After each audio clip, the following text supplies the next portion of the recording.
particular moment in time.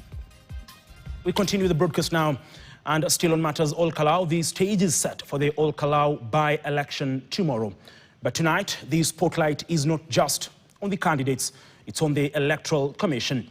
With fresh complaints questioning the integrity of the poll, should IEBC proceed with the vote or cancel it altogether? Grace Nyanga reports. Just hours before voters head to the ballot, fresh questions have emerged over whether the much-anticipated Ol Kalou by-election should proceed as scheduled.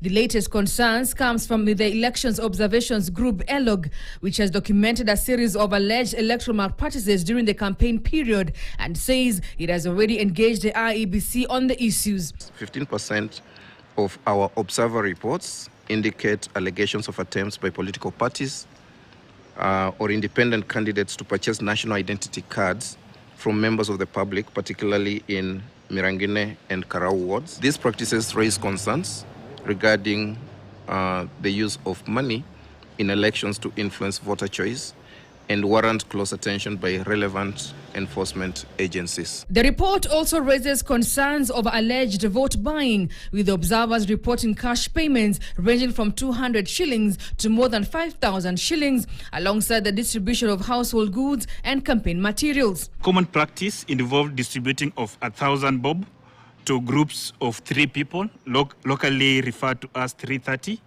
meetings. Basically 3 youth or 3 people per group given 1,000 bob. On security, the Observer Group detailed several incidents, including alleged attacks on campaign meetings and caravans, confrontations between supporters of rival political parties, and claims of intimidation in parts of the constituency. UDA organized football tournament attended by approximately more than 3,000 people turned violent after promised payments to players and supporters reportedly failed to materialize.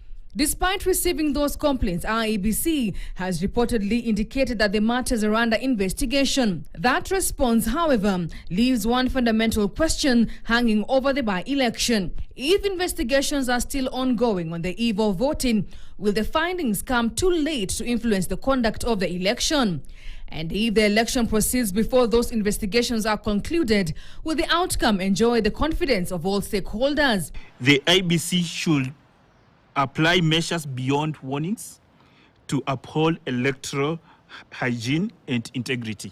Only days ago, Ethekon assured Kenyans that the Commission will not hesitate to postpone an election if circumstances threatens its credibility. If we find that the environment is not conducive enough for us to conclude the by-election in Ol Kalou, we will be left with no choice other than to take the most unfortunate and drastic step of postponing the elections in Ol Kalou.